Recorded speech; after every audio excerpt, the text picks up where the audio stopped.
नमस्ते दोस्तों। आज हम बात करेंगे व्हाट इफ के एक ऐसे एपिसोड की जहां मार्वल का सबसे शातिर विलन एरिक किलमॉन्गर अपनी चालों से इतिहास ही बदल देता है। हम सब जानते हैं कि अफगानिस्तान में टोनी स्टार्क पर हमला हुआ था और उसी घटना के बाद वह आयरन मैन बना। लेकिन इस यूनिवर्स में धमाका होने से ठीक पहले किलमॉन्गर वहां पहुंच जाता है और टोनी की जान बचा लेता है। और यहीं से शुरू होता है तबाही का एक नया खेल।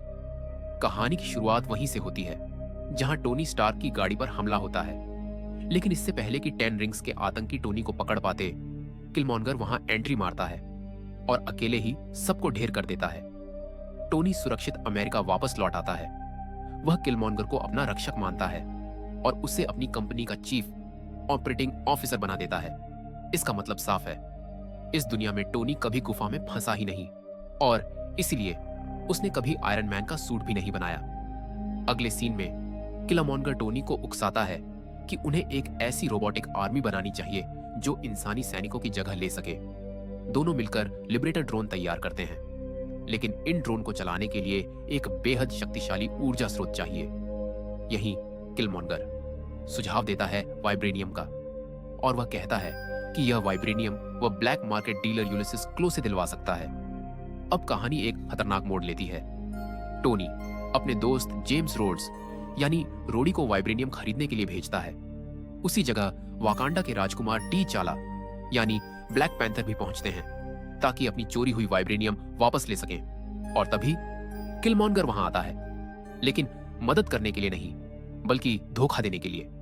वह टी चाला और जेम्स रोड्स दोनों की हत्या कर देता है और इतनी सफाई से सबूत छोड़ता है कि ऐसा लगे जैसे दोनों ने एक दूसरे को मार दिया हो। सीन बदलता है। अब हम टोनी स्टार्क को देखते हैं। टोनी को किलमॉन्गर पर शक होने लगता है। वह जार्विस की मदद से किलमॉन्गर का सच देख लेता है, लेकिन किलमॉन्गर डरता नहीं है। वह टोनी के बनाए एक प्रोटोटाइप ड्रोन से लड़ता है और अंत में टोनी स्टार्क की भी हत्या कर देता है। इसके बाद वह पूरी दुनिया को बताता है कि टोनी को वाकांडा के लोगों ने मारा है और यही झूठ अमेरिका और वाकांडा के बीच एक बड़े युद्ध की वजह बन जाता है। अगले सीन में किलमॉन्गर दोबारा यूलिसिस क्लो के पास जाता है जो उसे वाकांडा की सीमा तक ले जाता है, लेकिन अब क्लो की जरूरत खत्म हो चुकी होती है। किलमॉन्गर उसे मार देता है और उसकी लाश लेकर सीधे वाकांडा पहुंचता है।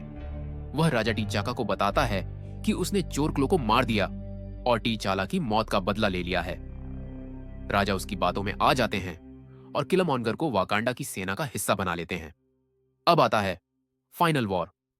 अमेरिका की रोबोटिक सेना वाकांडा पर हमला कर देती है।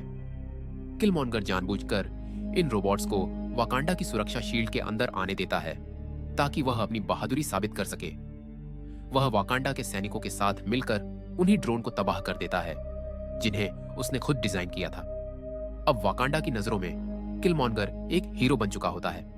राजा टी चाका और वाकांडा के लोग उसे अपना रक्षक और नया ब्लैक पैंथर मान लेते हैं। एपिसोड के अंत में हम देखते हैं कि किलमॉन्गर हार्ट शेप्ड हब पी चुका है।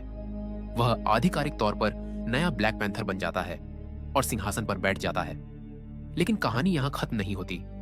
टोनी स्टार्क की असिस्टेंट पेपर पॉट्स और टी चाला की बहन शुरी एक साथ आते हैं। शुरी के पास किलमॉन्गर की गद्दारी के सबूत होते हैं। दोनों मिलकर इस नए राजा को गिराने की तैयारी शुरू कर देते हैं।